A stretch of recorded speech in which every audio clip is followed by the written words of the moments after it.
إن الله وملائكته يصلون على النبي يا أيها الذين آمنوا صلوا عليه وسلموا تسليما اللهم صل على محمد اللهم صل على سيدنا محمد اللهم صل على سيدنا محمد وعلى آل سيدنا محمد.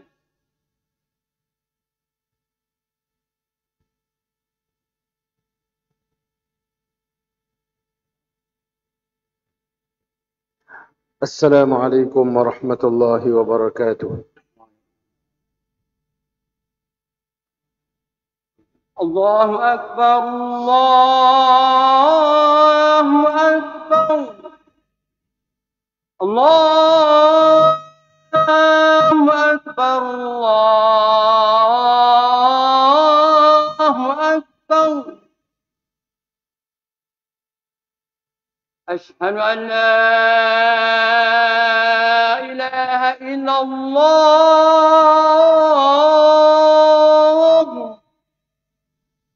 أشهد أن لا إله إلا الله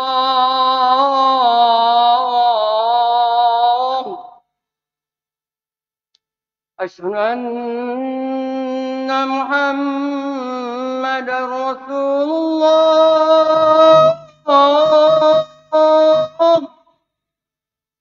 أشهد أن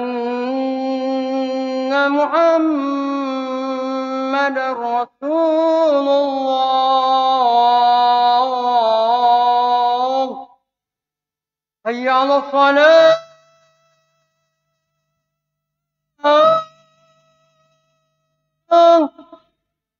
حي على الصلاة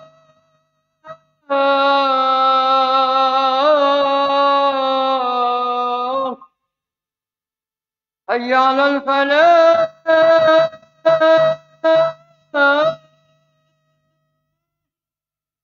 حي على الفلاح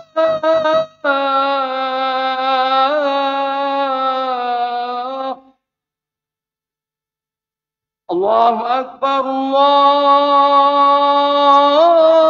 الله أكبر لا إله إلا الله.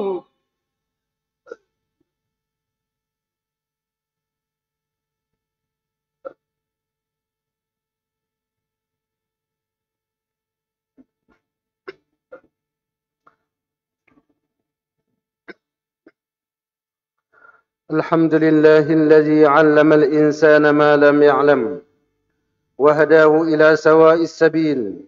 أشهد أن لا إله إلا الله أشهد أن لا إله إلا الله وحده لا شريك له شهادة نرجو بها النجاة يوم الدين. وأشهد أن محمدا عبده ورسوله إمام المتقين وقائد الغر المحجلين. اللهم صل وسلم وبارك على سيدنا محمد وعلى آله وصحبه أجمعين ومن تبعهم بإحسان إلى يوم الدين. أما بعد، فيا عباد الله اتقوا الله حق تقاته ولا تموتن إلا وأنتم مسلمون. قال الله تعالى: يا أيها الذين آمنوا اتقوا الله حق تقاته ولا تموتن إلا وأنتم مسلمون. Ikhwani al-muslimin, marilah sama-sama kita mempertingkatkan nilai dan kualiti takwa kita kepada Allah Subhanahu wa taala. Mudah-mudahan takwa itu akan menjadi pakaian kita dalam meniti kehidupan dunia dan menjadi bekal kita di dalam kehidupan akhirat. Ambillah perhatian dan tanamlah dalam dada bahawa zaman yang kita huni ini bukanlah zaman yang biasa. Ia zaman yang penuh badai dan gelora. Kita sedang berdiri di persimpangan sejarah antara kekal dalam jalan nubuwah atau tenggelam dalam arus dunia yang menyesatkan. Inilah era globalisasi, suatu fenomena Inilah era globalisasi, suatu fenomena yang membuka sempadan dunia, namun turut membuka pintu-pintu fitnah dan kehancuran akidah. Era ini menggoncang asas tradisi, melunturkan nilai dan mengaburkan sempadan antara kebenaran dan kebatilan. Ia bukan sekadar kemajuan teknologi atau kemudahan komunikasi, bahkan merupakan medan yang mempertembungkan pelbagai falsafah hidup, ideologi sesat dan kebudayaan asing yang menyusun ke dalam nurani umat tanpa izin. Dunia menjadi satu kampung kecil, tetapi hati manusia menjadi semakin jauh daripada Tuhan. Dalam meledakkan maklumat, akal menjadi bingung, dan dalam limpahan hiburan, jiwa menjadi kosong. Inilah zaman yang dimaksudkan oleh Rasulullah SAW sebagai fitanun kaqita'il lail al-muslim. Fitnah yang datang seperti potongan malam yang gelap gelita. Ikhwanul muslimin, cabaran pertama yang merobek benteng iman adalah sekularisme dan liberalisme. Dua racun yang menyusup masuk ke dalam jiwa umat. Sekularisme memisahkan agama daripada kehidupan, manakala liberalisme meleraikan batas halal dan haram. Kedua-duanya menyemai fahaman bahawa agama hanya layak berada di mihrab dan mimbar, bukan di pasar dan di parlimen. Akibatnya, hukum ilahi dipinggirkan dari urusan dunia. Syariat dipandang sebagai beban kuno yang menghalang kemajuan. Generasi umat dididik untuk memuja kebebasan mutlak, menyanjung hak individu lebih daripada hukum pencipta. Mereka mendakwa memperjuangkan hak kemanusiaan, tetapi dalam masa yang sama menggugat asas ketuhanan. Maka lahirlah masyarakat yang gersang iman, hidup dalam jasad Islam, tetapi ruhnya dipasung oleh ideologi barat yang sekular dan songsang.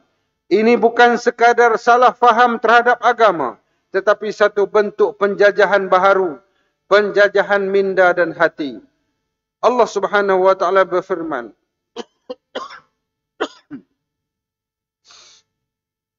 A'udzu billahi minasyaitonir rajim. Afa ghaira dinillahi yabghuna wa lahu aslama man fis samawati wal ard taw'an wa karhan wa ilaihi yurja'un. Artinya, apakah mereka mencari selain daripada agama Allah, padahal kepadanya lah tunduk segala yang di langit dan di bumi, baik dengan suka mahupun terpaksa. Surah Ali Imran ayat 83. Maka ketahuilah, Islam bukan sekadar ibadah, tetapi sistem hidup yang lengkap, memayungi urusan dunia dan akhirat. Ikhwani al-muslimin, cabaran kedua ialah maklumat tanpa sempadan, ilmu tanpa tapisan.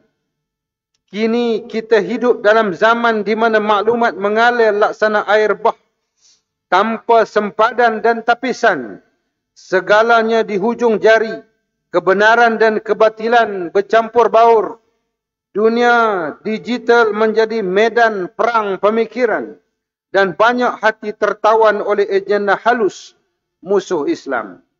Ilmu yang dahulunya diperoleh dengan susah payah, kini dijari dengan satu sentuhan. Namun bukan semua yang diketahui membawa petunjuk. Dalam limpahan data, umat menjadi keliru, tidak tahu mana permata yang mana kaca. Golongan jahil berbicara seolah-olah ulama, dan suara kebenaran tenggelam dalam lautan pendapat yang riuh. Media sosial menjadi mimbar fitnah, dan ruang maya menjadi ladang keraguan terhadap syariah. Rasulullah SAW telah mengingatkan dalam sebuah hadis yang bermaksud, akan datang kepada manusia tahun-tahun yang penuh penipuan, di mana pendusta dianggap benar, orang benar dianggap pendusta, pengkhianat diberi amanah, dan orang yang amanah dikhianati. Dan akan berbicara orang yang Ruwaibidah. Para sahabat bertanya, siapakah Ruwaibidah itu ya Rasulullah? Baginda menjawab, orang bodoh yang berbicara tentang urusan umum. Hadis riwayat Imam Ibnu Majah. Berhati-hatilah wahai umat Muhammad. Jangan telan segala yang terlihat. Jangan percaya segala yang terdengar. Jadikan wahyu sebagai neraca dan ilmu sebagai pelita. Ikhwanil muslimin, cabaran ketiga ialah penderitaan dan penindasan saudara-saudara kita di serata dunia. Lihatlah ke Palestin yang dijajah tanpa henti, ke Syria yang dibedil saban hari, ke bumi Rohingya yang disapu bersih, dan ke tanah Aigur yang sunyi di sebalik tembok besi. Darah umat ini tidak pernah kering. Jerit tangis mereka tidak pernah berhenti. Namun dunia seolah-olah buta dan tuli. Bangsa lain berganding bahu membina kekuatan. Sedang kita berpecah dalam kelompok sempit. Sibuk mempertikaikan perkara ranting. Dan lupa akan batang tubuh umat yang sedang nazak.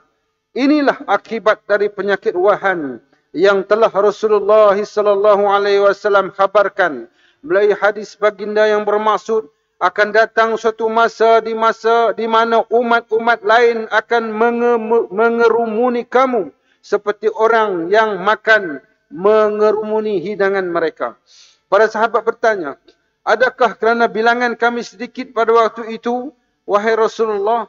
Baginda menjawab, tidak.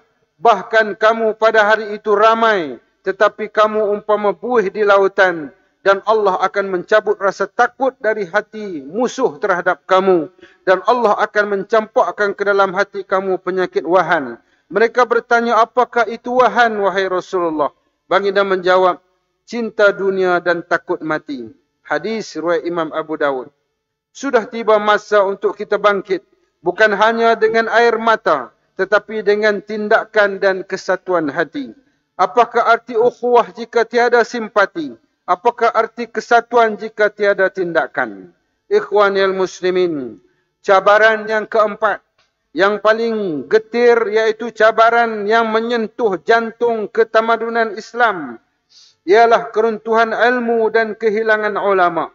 Apabila ulama disenyapkan, ilmu dipermainkan, dan fatwa dijadikan bahan ejekan, maka akan hilang pedoman, arah dan kabur, dan jalan akan kelam. Tiada lagi cahaya yang memandu, tiada lagi suara yang membimbing. Ulama adalah pewaris Nabi. Al-ulama warasatul anbiya.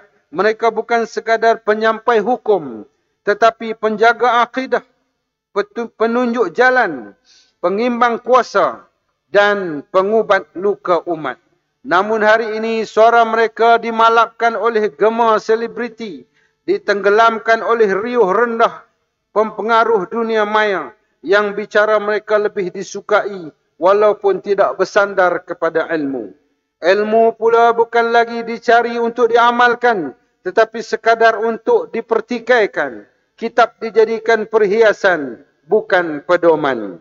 Inilah hakikat yang membimbangkan. Apabila ilmu tidak lagi dimuliakan dan ulama tidak lagi dihormati, maka akan terbukalah pintu kepada kesesatan, fitnah dan perpecahan. Bangkitlah wahai umat, carilah ilmu, hormatilah ulama, dan jadilah benteng terakhir yang mempertahankan agama. Keempat-empat cabaran ini bukan cerita rekaan, ia nyata, menjulang di hadapan mata kita. Jika kita lalai, kita akan hanyut. Jika kita bersatu dan kembali kepada Allah, nescaya ada cahaya di hujung jalan. Barakallahu li wa lakum bil Qur'anil azim wa nafa'ani wa iyyakum bima fihi min al ayati waz zikril hakim wa taqabbala minni wa minkum tilawatahu innahu huwas samiul alim. Aqulu qawli hadza wa astaghfirullahal azim li wa lakum wa lisairil muslimina wal muslimat wal mu'minina wal mu'minat al ahya'i minhum wal amwat فاستغفروه إنه هو الغفور الرحيم. اللهم صل وسلم على سيدنا ومولانا محمد وعلى آله وصحبه وسلم. ورضي الله تبارك وتعالى عن كل صحابة رسول الله أجمعين.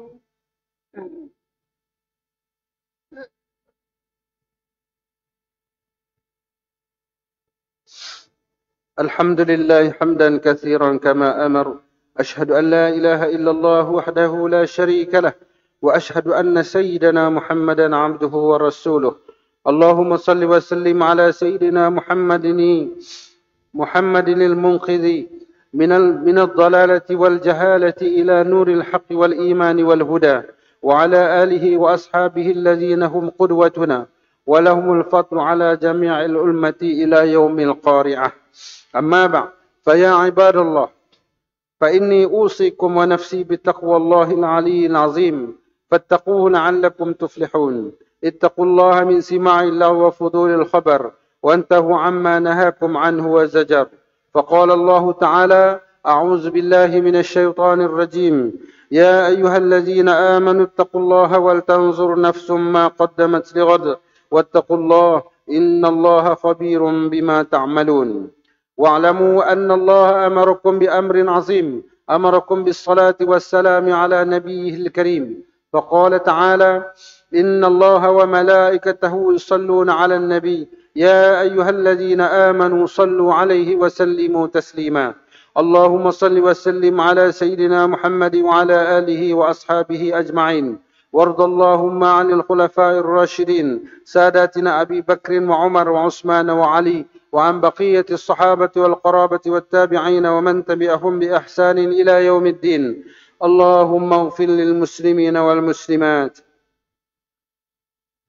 اللهم اغفر للمسلمين والمسلمات، اللهم اغفر للمسلمين والمسلمات والمؤمنين والمؤمنات الأحياء منهم والأموات، إنك سميع قريب مجيب الدعوات يا قاضي الحاجات يا رب العالمين. اللهم اجعل هذا بلد آمنا مطمئنا. اللهم أصلح أئمتنا وولاة أمورنا، واشمل اللهم بعنايتك وتوفيقك جلالة الملك مولانا الأمين الكريم السلطان صلاح الدين ابن المرحوم سلطان بدليشة، وولي عهده دوليا ترام مليتنكو شرف الدين بدليشة ابن سلطان صلاح الدين، وجميع الأسرة الملكية. اللهم وفقهم للسداد وأصلح بهم العباد والبلاد، واجعل التقوى لهم خير زاد، إنك رؤوف رحيم جواد يا لطيفا بالعباد يا أرحم الراحمين. عباد الله، إن الله يأمر بالعدل والإحسان وإيتاء ذي القربى وينهى عن الفحشاء والمنكر والبغي يعظكم لعلكم تذكرون. فاذكروا الله العظيم يذكركم، واشكروا نعمه يزدكم، واسألوه من فضله يعطكم، ولذكر الله أكبر، والله يعلم ما تصنعون.